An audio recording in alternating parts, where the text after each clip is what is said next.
सुन्दरि माधवी चन्द्र सहोदरि हेममयी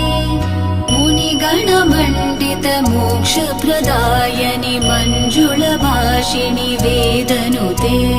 पङ्कजवासिनि देवसुपूजित सद्गुणवर्षिणि शान्तियुते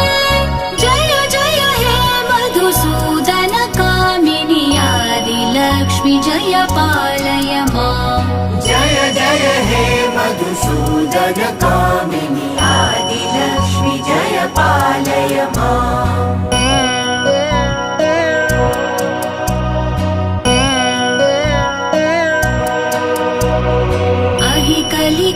कलिकल्मषनाशिनि कामिनि वैदिकरूपिणि वेदमये क्षीरसमुद्भव मङ्गलरूपिणि मन्त्र